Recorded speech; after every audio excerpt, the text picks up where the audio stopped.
Hello friends, good morning to everyone. Guys, आप सभी का स्वागत है आपके अपने चैनल नेक्स्ट फेम में। फ्रेंड्स, हम जनरल स्टडीज़ के प्रैक्टिस सेट्स को आगे बढ़ाते हैं और आज जो हम सेट करने वाले हैं सेट नंबर 3 को कंप्लीट करेंगे फ्रेंड्स। तो आइए बढ़ते हैं अपने पहले क्वेश्चंस की ओर। और आप लोगों का फ्रेंड्स प्यार बहुत मिल रहा है, क्वेश्चंस काफ़ी अच्छे लग रहे हैं। और गाइस, जो मैं आपसे क्वेश्चन लास्ट में पूछता हूं वो क्वेश्चंस का आंसर आप जरूर कमेंट बॉक्स में कमेंट किया कीजिए। सो गाइज, स्टार्ट करते हैं। पानीपत का पहला युद्ध कब हुआ था? अब आप सभी को पता है पानीपत का जो युद्ध हुआ था पहला कब हुआ था? 1526 में हुआ था। और 26 में युद्ध किसके किसके बीच हुआ था? तो इब्राहिम लोदी और बाबर के बीच पानीपत का पहला युद्ध हुआ था। वहीं पानीपत का दूसरा युद्ध कौन सा हुआ था? 1556 में। अब 1556 में युद्ध हुआ किसके किसके बीच हुआ? तो ये हुआ था हेमचंद्र विक्रम आदित्य, यानी उसको हेमू के नाम से भी जाना जाता है, और अकबर के बीच हुआ था पानीपत का दूसरा युद्ध 1556 में। और पानीपत का तीसरा युद्ध कब हुआ था? 1761 में। अफगान और किसके बीच हुआ? ये मराठाओं के बीच पानीपत का तीसरा युद्ध हुआ था 1761 में। इसे भी आपने याद रखना है। यानी पानीपत के टोटल कितने युद्ध हुए? 3 युद्ध हुए थे। और गाइस, वहीं आपको बता दूं कि पानीपत के युद्ध में पहले युद्ध में विजयी कौन हुआ? बाबर। दूसरे युद्ध में अकबर। और जो पानीपत का तीसरा युद्ध हुआ उसमें अफगान विजयी रहे थे। वहीं एक क्वेश्चन और आता है कि 1576 में कौन सा युद्ध हुआ था? ये बहुत ही इंपॉर्टेंट है और ये जानने की भी बहुत ज़रूरत है। तो 1576 में हुआ था बैटल ऑफ हल्दी घाटी, यानी कि महाराणा प्रताप और अकबर के बीच कौन सा युद्ध था? हल्दी घाटी का युद्ध। इसे भी आप लोगों ने याद रखना है। वहीं फ्रेंड्स, मैं एक क्वेश्चन और आपको बता दूं कि 1526 में बाबर आता है इंडिया में, और इंडिया में आने के बाद उसने 4 युद्ध लड़े। पहला युद्ध 1526 में, दूसरा 27 में, फिर 28 में, फिर 29 में, यानी कि लगातार उसने 4 युद्ध लड़े और चारों युद्ध में वो विजयी रहा। चारों युद्ध के नाम आप याद रख लेंगे। 26 में कौन सा युद्ध हुआ था? पानीपत का। 27 में कौन सा युद्ध हुआ? खानवा का। और 28 में चंदेरी का। वहीं 29 में घाघरा का युद्ध हुआ था। एक इसका कॉन्सेप्ट है, बाबर आया, पानी पिया और चप्पल पहन के घर गया। ठीक है, इस तरीके से आप इसको याद रख सकते हैं। कॉन्सेप्ट है पानी से पानीपत, खाना से खानवा, चप्पल से चंदेरी और घर से घाघरा का युद्ध। नेक्स्ट क्वेश्चन की ओर बढ़ते हैं फ्रेंड्स। नेक्स्ट क्वेश्चन है कि मनुष्य के लार में, यानी जो सलाइवा है, उसमें कौन सा एंजाइम पाया जाता है? तो इसका राइट आंसर क्या होगा? देखो, हमारी बॉडी में पाया जाता है एक तो एंजाइम और दूसरा होता है एक ग्लैंड्स। अब ग्लैंड्स से क्या होता है? हार्मोन सिक्रीट्स होते हैं। तो हार्मोन अलग चीज़ होता है, एंजाइम अलग होता है। एंजाइम्स रेट ऑफ रिएक्शंस को बढ़ाते हैं। आपने सुना होगा केमिस्ट्री में एक वर्ड आता है कैटालिस्ट। तो एंजाइम एक बायो कैटालिस्ट के तौर पर वर्क करता है। तो वहीं आपको बता दूं, लार में कौन सा एंजाइम पाया जाता है? तो राइट आंसर टाइलिन एंजाइम पाया जाता है। पेप्सिन क्या काम करता है? प्रोटीन को डाइजेस्ट करने में। ट्रिप्सिन भी प्रोटीन के डाइजेस्ट में हेल्प करता है। वहीं थायरोक्सिन जो है थायराइड ग्लैंड से सिक्रीट होता है। इसे भी आप लोग याद रखना है। और एक क्वेश्चन और आ जाता है कि घेंघा रोग किस तत्व की कमी से होता है? तो वो होता है आंसर आयोडीन। इसे भी आप याद रखेंगे। नेक्स्ट क्वेश्चन है फ्रेंड्स, दुनिया का वह कौन सा स्थान है जहां अब तक सबसे गर्म स्थान रहा 58 डिग्री सेल्सियस? अब सोच के देखो, 58 डिग्री सेल्सियस। यार, दिल्ली में 40, 42, 45 भी होता है तो भी हालत कितनी ख़राब हो जाती है, और यहाँ तो 58 डिग्री सेल्सियस है। तो राइट आंसर क्या है इसका? अल अजीज़िया। अल अजीज़िया दुनिया का सबसे गर्म स्थान रहा 58 डिग्री सेल्सियस। और अल अजीज़िया कहाँ है? लीबिया में। लीबिया कौन से कॉन्टिनेंट में है? इन विच कॉन्टिनेंट लीबिया प्रेजेंट? तो राइट आंसर अफ्रीका। और अफ्रीका से आपको एक क्वेश्चन और याद रखना है कि अफ्रीका ही एक ऐसा महाद्वीप है जिससे कर्क रेखा, कौन सी रेखा? कर्क रेखा, मकर रेखा और भूमध्य रेखा। आप लोगों को पता है भाई, ये 3 रेखाएं हैं। कर्क रेखा 23.5 डिग्री कहाँ है? उत्तर में। मकर 23.5 डिग्री दक्षिण में और भूमध्य रेखा 0 डिग्री से। तो ये तीनों रेखाएं गुजरती हैं, वो एक लौता महाद्वीप है अफ्रीका महाद्वीप। नेक्स्ट क्वेश्चन की ओर बढ़ते हैं फ्रेंड्स। वैसे आपको बता दूं थार मरुस्थल इंडिया में है और सहारा मरुस्थल दुनिया का सबसे बड़ा रेगिस्तान है। नेक्स्ट क्वेश्चन है अंतरराष्ट्रीय एड्स दिवस कब मनाया जाता है? तो राइट आंसर 1 दिसंबर को। 1 दिसंबर को प्रत्येक वर्ष एड्स दिवस के रूप में मनाया जाता है। और एड्स एक कम्युनिकेबल डिजीज है, यानी कि एक व्यक्ति से दूसरे व्यक्ति को फैलने वाली बीमारी क्या है? एड्स। इसको कम्युनिकेबल डिजीज के नाम से भी जाना जाता है। तो लोगों को अवेयर किया जाता है एड्स के प्रति कि इससे हम कैसे बचा जा सके। तो वो दिन कौन सा है? 1 दिसंबर। नेक्स्ट क्वेश्चन है आर्टिकल 370 का संबंध भारत के किस राज्य से था? तो राइट आंसर जम्मू और कश्मीर से। आर्टिकल 370 जो था, जम्मू और कश्मीर को एक स्पेशल राज्य का दर्जा दिया जाता था। यहाँ पर पहले चुनाव भी 6 साल पे होते थे, बट अब 370 को हटा दिया गया है, तो वहाँ से चुनाव भी अब यहाँ भी 5 साल के लिए ही होता है। और जम्मू कश्मीर पहले एक राज्य था, उसको यूटी में चेंज कर दिया गया। और यूटी कब फोर्स में आया था? 31 अक्टूबर को। 31 अक्टूबर 2019 को यह फोर्स में आ जाता है। और 2 यूटी कौन से बने? एक बना आपका लद्दाख, और वहीं जो दूसरा यूटी यहाँ से बना था वो था जम्मू और कश्मीर। तो 2 यूटी बने, इसे भी आप लोग याद रखेंगे। 370 हटा दिया गया है जम्मू कश्मीर से। यूटी की संख्या कितनी है भारत में? 8। और राज्यों की संख्या कितनी है? 28। इसे भी आप लोग याद रखेंगे। नेक्स्ट क्वेश्चन है आपके लिए भारत की खोज किसके द्वारा की गई? तो भारत की जो खोज हुई किसके द्वारा की गई?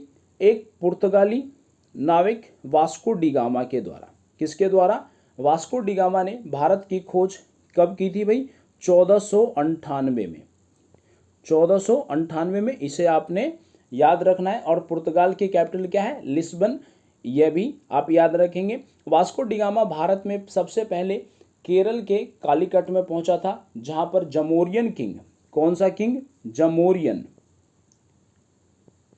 जमोरियन किंग ने उसका वेलकम भी किया था। वहीं कोलंबस की बात करूं तो कोलंबस ने अमेरिका की खोज की। और कब अमेरिका की खोज की थी उसने? 1492 में। इसे भी आप लोग याद रखेंगे। नेक्स्ट क्वेश्चन की ओर बढ़ेंगे, उससे पहले क्वेश्चन और बता दूं कि अल्बुकर्क से एक क्वेश्चन आ जाता है कि अल्बुकर्क क्यों फेमस है? तो ब्लू वाटर पॉलिसी के लिए फेमस है अल्बुकर्क। इसे आपने याद रखना है। क्वेश्चन आएगा कि ब्लू वाटर पॉलिसी किसके द्वारा लाई गई थी? तो अल्बुकर्क के द्वारा।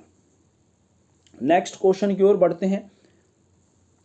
साकरखेड़ा युद्ध कब हुआ था? राइट आंसर 1724 में साकरखेड़ा युद्ध हुआ था। वहीं 1757 की बात करूं तो बहुत बड़ी युद्ध है ये 1757। इस टाइम कौन सा युद्ध हुआ था? Battle of Plassey.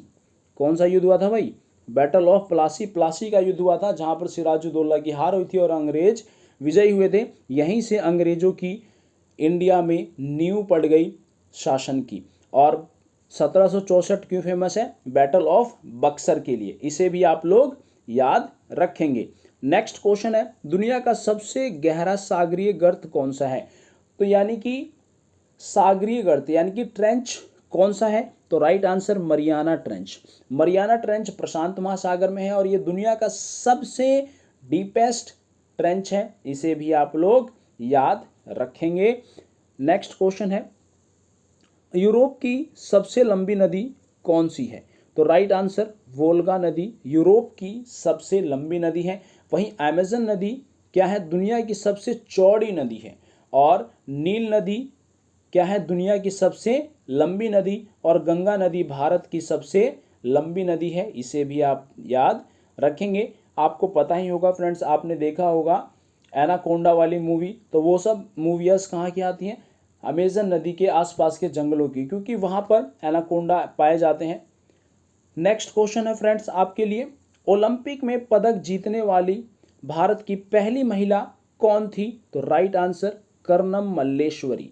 कर्णम मल्लेश्वरी ने 2000 में, सन 2000 में भारोत्तोलन में यानी कि वेट लिफ्टिंग में इन्होंने मेडल जीता था, इसे आप लोग याद रखेंगे। नेक्स्ट क्वेश्चन की ओर बढ़ते हैं फ्रेंड्स, और उससे पहले आपको बता दूं कि 2021 में यानी कि जो टोक्यो ओलंपिक 2020 हुआ उसमें गोल्ड मेडल भारत के लिए किसने जीता था, तो नीरज चोपड़ा ने, इसे भी आप याद रखेंगे। नेक्स्ट क्वेश्चन है, लोकसभा अध्यक्ष किसे अपना त्याग पत्र सौंपते हैं, तो राइट आंसर क्या है, लोकसभा उपाध्यक्ष को अपना त्याग पत्र सौंपते हैं लोकसभा अध्यक्ष। और लोकसभा अध्यक्ष सबसे पहले कौन थे, तो जीवी मावलंकर, और प्रेजेंट टाइम में कौन है, तो वो है ओम बिरला, इसे भी आप याद रखेंगे। नेक्स्ट क्वेश्चन की ओर बढ़ते हैं, भारत के राज्य विधानसभा का ऊपरी सदन कौन सा होता है। देखो सदन दो होते हैं, आप देखोगे लोकसभा हो गया और वहीं राज्यसभा। अब ये दो सदन जो है इसको बोलते हैं बाई कैमरल सिस्टम। ये सिस्टम किस देश से लिया गया, कहाँ से अडॉप्ट किया गया, तो ये ब्रिटेन से अडॉप्ट किया गया है, इसे भी आप याद रखेंगे। तो कई राज्यों में क्या है, विधानसभा भी है और विधान परिषद भी है। तो विधान परिषद कितने राज्यों में है, तो ये है भाई 6 राज्यों में, इसे भी आप याद रखेंगे। अब 6 राज्य कौन कौन से हैं, इसका एक फॉर्मूला है, KUMBAT, कुंभट। अब के से क्या है, कर्नाटका, यू से उत्तर प्रदेश, एम से महाराष्ट्र, बी से बिहार, ए से आंध्र प्रदेश और टी से तेलंगाना। पहले जम्मू कश्मीर में भी था बट जम्मू कश्मीर को हटा दिया गया क्योंकि वो तो यूटी हो गया ना भाई, तो ये क्या हो गया, टी से तेलंगाना। ये 6 राज्य आपको याद रखना है, KUMBAT, कर्नाटका, उत्तर प्रदेश, महाराष्ट्र, बिहार, आंध्र प्रदेश और तेलंगाना। नेक्स्ट आते हैं, सौरमंडल का सबसे छोटा ग्रह कौन सा है, तो राइट आंसर बुध। बुध सौरमंडल का सबसे छोटा ग्रह है। और यहां से इंपॉर्टेंट क्वेश्चन आपके लिए क्या बनेगा, मंगल और बृहस्पति के बीच में पाया जाता है एस्टेरॉयड बेल्ट। तो क्वेश्चन आता है कि एस्टेरॉयड बेल्ट किन 2 ग्रहों के बीच पाया जाता है, तो राइट आंसर क्या होगा, मंगल और बृहस्पति, इसे आप याद रखेंगे। और प्लूटो एक ड्वार्फ प्लैनेट में गिनती होती है यानी कि बोना ग्रह। तो टोटल हमारे प्लैनेट कितने हैं, 8, पहले 9 थे, प्लूटो हट गया तो 8 हो गए। और प्लूटो को गिनती किसमें होती है, बोना ग्रह में यानी ड्वार्फ प्लैनेट में। नेक्स्ट क्वेश्चन की ओर बढ़ते हैं, भारत के किस राज्य में विधानसभा की सबसे ज्यादा सीटें हैं, तो राइट आंसर उत्तर प्रदेश। उत्तर प्रदेश में विधानसभा की सबसे ज्यादा सीटें हैं और उत्तर प्रदेश ही एक ऐसा राज्य है भारत का जहां पर सबसे ज्यादा जनसंख्या भी पाई जाती है। तो उत्तर प्रदेश में टोटल कितनी भाई सीटें हैं विधानसभा की, तो 403 सीट हैं। कितनी है, 403। वहीं महाराष्ट्र की बात करूं तो महाराष्ट्र में कितनी सीटें हैं, 288। महाराष्ट्र में 288, पश्चिम बंगाल 294 और बिहार की बात करूं तो 243 सीटें हैं बिहार में, इसे भी आप याद रखेंगे फ्रेंड्स। और यूपी में लोकसभा की सीट भी सबसे ज़्यादा है और लोकसभा की सीट कितनी है, 80 है उत्तर प्रदेश में, इसे भी आप लोग याद रख लेंगे। नेक्स्ट क्वेश्चन है, सिस्टेमा नेचुरे पुस्तक किसके द्वारा लिखा गया, तो सिस्टेमा नेचुरे को लिखा है कार्लस लीनियस ने। कार्लिनियस ने लिखा सिस्टेमा नेचुरे। अब ये क्या है, एक बायोनोमियल नोमेनक्लेचर बुक, यानी कि नाम किस तरीके से लिखा जाए, जैसे आम का नाम होता है, आम को मैंगो बोला, बट उसको बोटेनिकल नेम अलग होता है, तो वो क्या होता है, मैग्नीफेरा इंडिका, तो वो उसका नाम है आम का। तो ये सब किसने बताया, सिस्टेमा नेचुरे की बुक में लीनियस ने, इसे आप याद रखेंगे। और यहाँ से क्वेश्चन और आ जाएगा आपको कि डार्विन ने कौन सी बुक लिखी है, तो डार्विन ने जो बुक लिखी the origin of species, very important book है भाई, इसे आप लोग याद रख लेंगे। और मेंडल ने क्या किया था, जेनेटिक्स की खोज की थी, इसे भी आप याद रखेंगे। नेक्स्ट क्वेश्चन है, एटीएम सभी यूज करते हैं आज के टाइम में, तो एटीएम का भाई फुल फॉर्म भी जान लो, तो ऑटोमेटेड टेलर मशीन एटीएम की फुल फॉर्म होती है। नेक्स्ट क्वेश्चन है, संतोष ट्रॉफी का संबंध किस खेल से है, तो राइट आंसर फुटबॉल से संतोष ट्रॉफी का संबंध है। वहीं नेक्स्ट क्वेश्चन आपके पास, भारतीय राष्ट्रीय कांग्रेस के पहले मुस्लिम अध्यक्ष कौन थे, तो राइट आंसर बदरुद्दीन तैयबजी भारतीय राष्ट्रीय कांग्रेस के पहले मुस्लिम अध्यक्ष बने। और कांग्रेस की स्थापना कब हुई थी? 28 दिसंबर 1885 को कांग्रेस की स्थापना हुई थी। कांग्रेस के संस्थापक के रूप में किसे जाना जाता है? A.O.